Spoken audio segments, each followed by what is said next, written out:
મારા વાલા પોરબંદરવાસીઓ, આપ સૌના ચરણોમાં વંદન રાખી અને બે વાત કહેવા માંગુ છું.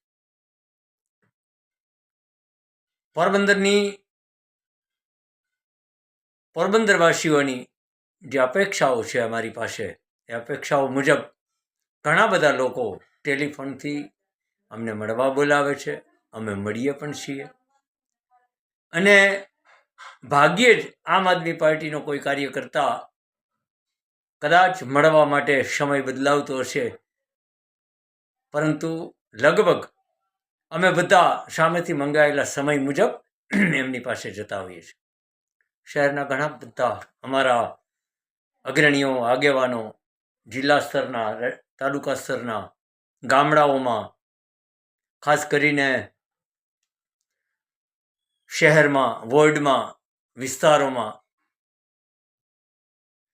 લોકો એટલો બધો સમય અમને આપે છે અને અમે શાંતિથી અમને સાંભળીએ છીએ. ખૂબ અપેક્ષાઓ લોકોને અમારી પાસેથી છે. લોકો આક્રોશ તો વ્યક્ત કરે છે સરકાર ઉપર, પણ ક્યાંક ને ક્યાંક સંદેહ પણ વ્યક્ત કરે છે. અને ક્યાંક ને ક્યાંક અપેક્ષાઓ એટલી બધી વધુ અમારી પાસે રજૂ કરે છે કે મારે કહેવું પડે, અને મને આ કહેવાની ઈચ્છા પણ થાય છે કે આપની અપેક્ષાઓ અમને કબૂલ મંજૂર છે. અને આપ એટલા માટે જ આપની અપેક્ષાઓ અમારી પાસે વ્યક્ત કરતા હશો કે તમને ખ્યાલ છે કે આમ આદમી પાર્ટી પોરબંદરમાં તમારી અપેક્ષાઓ ઉપર ખરી ઉતરે એમ છે. પણ મિત્રો, આ લોકશાહી છે. લોકશાહીમાં કાયદાની મર્યાદામાં રહીને આપણે અવાજ ઉઠાવવાનો હોય છે.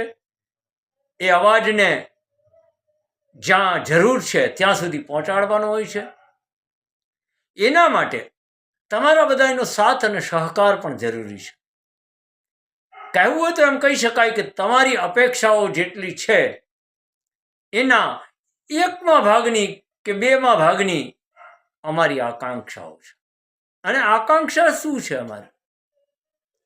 પોરબંદરને અનેક લોકોએ મને પોરબંદરમાં આમ આદમી પાર્ટીની મોટી સભા કરવાનું સજેશન કર્યું. અમે લોકોને જણાવ્યું કે હાલમાં આ સ્થિતિ રાજકોટ, જામનગર, અમરેલી, સુરેન્દ્રનગર, વડોદરા, વાપી, વલસાડ, સુરત ત્યાં બધી શક્ય છે. અહીં આપણા પોરબંદર માટે શક્ય નથી. પોરબંદર માટે એવો ઘર્ષણનો કોઈ વિષય નથી. પોરબંદરમાં મહાનગરપાલિકાની મનમાની છે, એને સરકાર કંટ્રોલ ના કરે તો પણ આમ આદમી પાર્ટીએ ક્યાંક ને ક્યાંક બ્રેક મારી છે. વહીવટી તંત્રમાં કેટલાક લોકો સરકારની ખુલ્લેઆમ ભક્તિ કરે છે. હવે આમ આદમી પાર્ટીએ ક્યાંક ને ક્યાંક એમાં બ્રેક મારી છે. અથવા એમ કહીએ કે આમ આદમી પાર્ટીની સક્રિયતાથી એમાં ક્યાંક ને ક્યાંક બ્રેક આવી છે. લોકોમાં હાલાકીઓ ખૂબ છે. કોઈ જાતનો સારો રોડ ઉપલબ્ધ નથી, છતાં પણ તોતિંગ એવો વેરો વસૂલવામાં આવે છે. કોઈ પણ જાતની સ્ટ્રીટ લાઇટ મોટા ભાગે ચાલુ હોતી નથી, પણ તોતિંગ એવો એનો વેરો આવે છે. ગટરની વ્યવસ્થા પોરબંદર શહેરના ઘણા ખરા વિસ્તારોમાં ગટરની કોઈ વ્યવસ્થા જ નથી, તોય ગટર વેરો આવે છે. એક મકાન માણસને આર્થિક રીતે બેંકના લોનથી કે એક મકાન જ્યાં માંડ પરવડતું હોય ત્યાં બાળકોની સ્કૂલ, શાળાની ફી, બેરોજગારીમાં જ્યાં 30 દિવસનું કામ મળતું હોય ત્યાં 17 કે 18 દિવસ કામ મળે તો એ ખાધ, આ બધું પોરબંદરવાસીઓ જે રીતે મેનેજ કરે છે એને એની પાસેથી જ્યારે સાંભળીએ ત્યારે એને વંદન કરવાનું મન થાય છે. જે અશક્ય છે એને પોરબંદરવાસી શક્ય કરી બતાવે છે.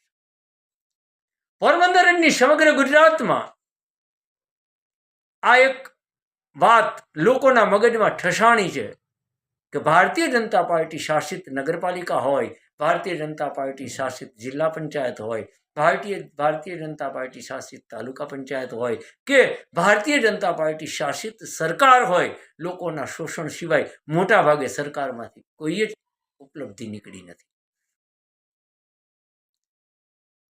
કિસાનોને પાછલા 10 વર્ષ થયા જે હાલાકી પડી રહી છે, એ ગ્લોબલ વોર્મિંગ માટે સરકાર કરોડો અરબો રૂપિયાનો ખર્ચ કરે છે, પણ કિસાનને એવું પ્લાનિંગ આપી શકતી નથી કે 4 દિવસ પછી વરસાદ વરસવાનો છે એટલે તમે વ્યવસ્થા કરજો.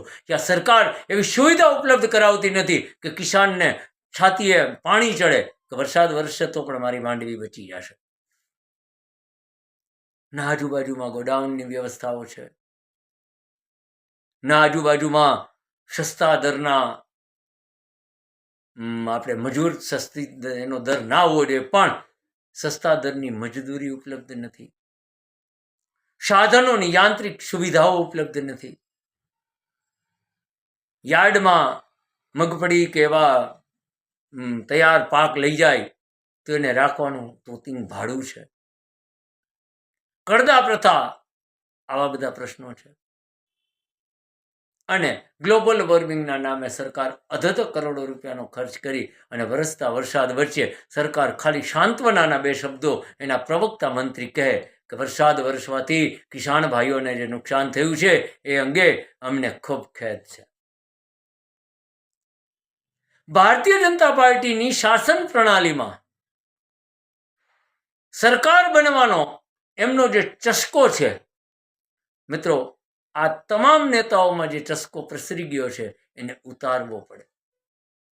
અને આમ આદમી પાર્ટીની સક્રિયતાથી આ ચસ્કો ગુજરાતમાં ઉતરી રહ્યો છે.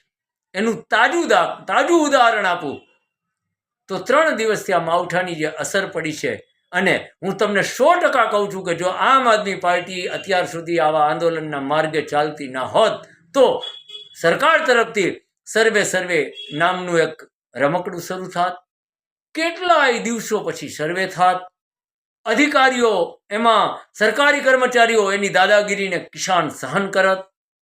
આમ નહીં થાય, ઓમ નહીં થાય, તમારું નહીં ચાલે, આ ખેતર તમારા નામે નથી, એવા અનેક પ્રશ્નોમાંથી કિસાનનો જેમ તેમ કરીને સર્વે થાય.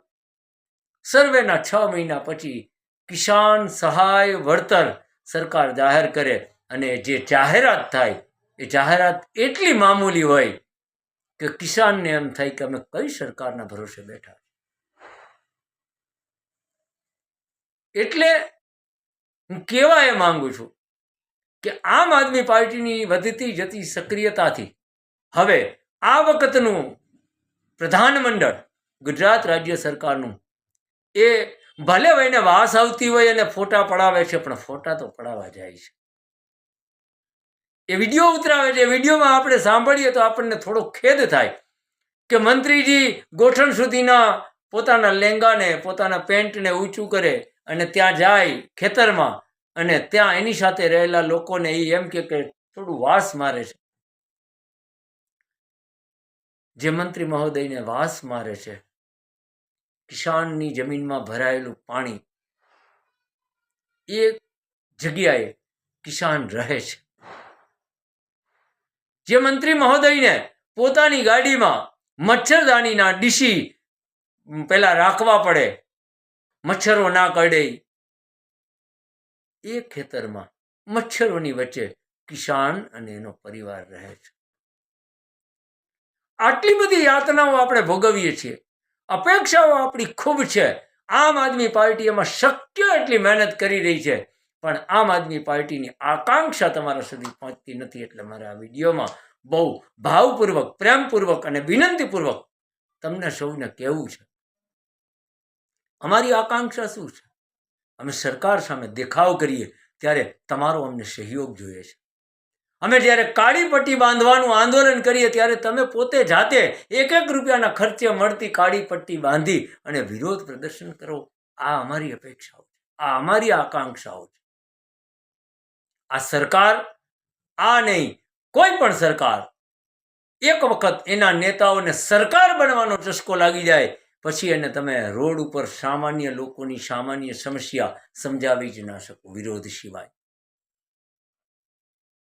અને આજે ખેડૂતો માટે અવાજ ઉઠાવીએ તો અમારા નેતાઓને જેલમાં પૂરી દેવામાં આવે. અમને મંજૂરી ના મળે જે જગ્યાએ સભા કરવાની, એ જગ્યાએ ભારતીય જનતા પાર્ટીની 30 વર્ષની ભાગીદારી કોંગ્રેસ પાર્ટીને તમે મંજૂરી આપી દીધી. હળદળમાં અમે પણ મંજૂરી માંગી હતી, અમને કેમ ના આપી? અને કોંગ્રેસ પાર્ટીને તમે કેમ આપી દીધી?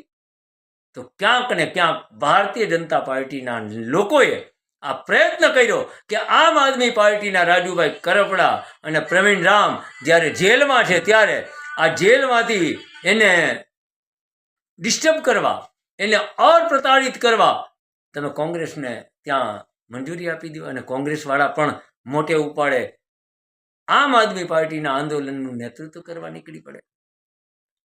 આ અમારી આકાંક્ષા છે મિત્રો. તમે નહીં સમજો અમને તો કોણ સમજશે? મત તો મતના ટાઈમે જોશું. મત તમારે દેવો હોય તો દેજો. મેં અનેક વખત કીધું છે, હું દરેક સભામાં રજૂઆત કરું છું. હું અમારા નેતાઓને કહું છું કે ક્યાંક ને ક્યાંક પાર્ટીનું કોઈ નિયમ તોડતો હોઉં તો મને માફ કરી દો, પણ મત માટે આપણે સીધા જઈએ એને બદલે હું લોકોને કહેવા માંગુ છું કે આ સરકાર વિરોધ વિના માનશે નહીં. તમે અમને તો મદદ કરો.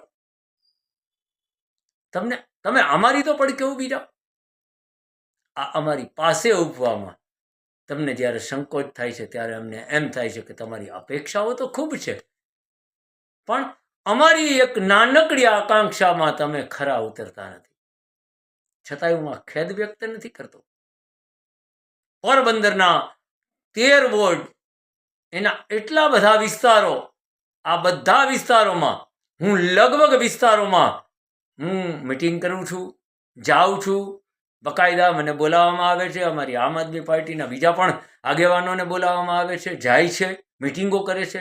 સતત એ લોકો અપેક્ષાઓ તમારી સાંભળી અને અમારી વચ્ચે રજૂ કરે છે. અમે પણ એને સાંભળીએ. ક્યાંક દુઃખ થાય છે ત્યારે હૃદયને દુઃખી કરીએ છીએ. ક્યાંક અમે પણ અંદર અંદર એમ કહી બોલીએ છીએ કે ભાઈ આપણને આ લોકો શા માટે મદદ નથી કરતા?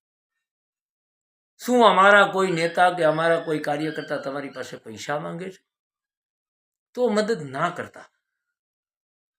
શું અમારા નેતા કે અમારા કાર્યકર્તા તમારી પાસે મત માંગે છે તો હાલમાં મદદ ના કરતા? પણ જ્યારે તમારા માટે તમારી ગલીમાં બ્લોક પાથરાયેલા છે, એ ઉખડી ગયેલા છે, એની રજૂઆત કરવા અમે આવીએ. એ ગલીમાં 45 ઘર હોય અને 45 ઘરમાંથી 4 ઘર બહાર નીકળે અને બાકીના ના નીકળે તો એના મતલબ બે થાય. યા તો એ બ્લોક ખરેખર ઉખડેલા રાખવાની એ ગલીની આ રહેવાસીઓની એની માંગ છે, એ પ્રમાણે જ થયું છે. અને યા તો 4 લોકો જે અમારી આકાંક્ષા મુજબ અમારી મદદમાં આવી જાય છે, ત્યાં બીજા 40 લોકો નથી આવતા. એનો મતલબ ક્યાંક ને ક્યાંક તમને સંદેહ કે ડર કે સંકોચ છે. મિત્રો, અમે તમારી આત્મા જગાડવા સિવાય અમારો બીજો કોઈ ઉદ્દેશ્ય નથી. અને તમારી આત્મા નહીં જાગે ત્યાં સુધી આ કાર્યક્રમ ક્યારેય સંપન્ન નહીં થાય. એટલે મારે વારંવાર કહેવું પડે કે અમે તમારી પાસે પણ અપેક્ષા રાખીને બેઠા છીએ. આ અપેક્ષા અમારી તમારી પાસે ખાલી એટલી જ છે કે અમે સરકારને જ્યારે કોઈ પડકાર ફેંકતા હોય, સરકારને જ્યારે કોઈ આંદોલન આપતા હોય, સરકારને જ્યારે કોઈ વિરોધ પ્રદર્શન કરતા હોય ત્યારે તમારો 10-10, 20-20 મિનિટ અમને સહકાર જોઈએ, સાથ જોઈએ, મદદ જોઈએ છે. આ સરકારના દબાવમાં મીડિયાના કેટલાક વર્ગ, મીડિયાના કેટલાક વિભાગ એ અમારો અવાજ તમારા સુધી પહોંચાડી ના શકે. પણ અમે ફેસબુક, સોશિયલ માધ્યમ, આનાથી અમે તમારી પાસે દરેક વાત મૂકીએ છીએ. ત્યારે ઘણા બધા ફેરફારો પોરબંદરમાં પણ કરવાની જરૂર છે અને અમે કરશું. મને એક ખબર છે કે તમારો અમને રોડ ઉપર સાથ કે સહકાર મળે કે ના મળે, પણ વોટ રૂપી સાથ અને સહકાર તમારો 100% મળશે. કારણ કે આ વખતે ભારતીય જનતા પાર્ટીને મત ચોરી તમે કરવા દેશો નહીં, એનો મને પૂરો વિશ્વાસ છે. અને એ વિશ્વાસ છે એટલે જ અમે આ બધું કરીએ છીએ. પણ મિત્રો, ક્યાંક ને ક્યાંક જો અમારી વ્યથા અમારો અવાજ તમારા સુધી પહોંચતો હોય તો આમ આદમી પાર્ટીના કાર્યકર્તા જે રોડ ઉપર, જે રસ્તા ઉપર, જે માર્ગ ઉપર, જે વિષય ઉપર, જે હેતુ ઉપર આંદોલન આપતા હોય છે, વિરોધ પ્રદર્શન કરતા હોય છે, ધરણા કરતા હોય છે, અવાજ ઉઠાવતા હોય છે, ત્યારે 100% એને મદદ કરો. 5 મિનિટ સ્કૂટર સાઈડમાં પાર્ક કરીને એની પાસે ઊભી જાઓ. ભલે તમને આમ આદમી પાર્ટીની એ પ્રવૃત્તિ અંગે કાંઈ જ ખ્યાલ નથી, પણ તમે એની પાસે સંખ્યાબળ બની જાઓ, ઊભી જાઓ. હું તમને વિશ્વાસથી કહું છું કે જો કિસાન આંદોલનમાં આમ આદમી પાર્ટી એટલી સક્રિયતાથી કામ કરતી હોય અને સર્વે રમતી સરકારનું પ્રધાનમંડળ આજે જો ખેતરોમાં આવી અને તમારું જાતે સર્વે કરતું હોય તો તમારા બધા પ્રશ્નો આમ આદમી પાર્ટી નામની ચાવીથી સમસ્યા નામના તમામ તાળાઓ ખોલી શકવાની શક્તિ પોરબંદર આમ આદમી પાર્ટી પાસે છે. મદદ કરો અમને. આપ સૌના ચરણોમાં વંદન રાખું છું અને આકાંક્ષા એટલે કે તમારી અપેક્ષામાં ખરા ઉતરી શકીએ એ માટે અમારી આકાંક્ષાને સમજો એવી પ્રાર્થના સાથે વિરમું છું. આપ સૌનો લાડલો ભાર્ગવ સુરેશચંદ્ર જોશી.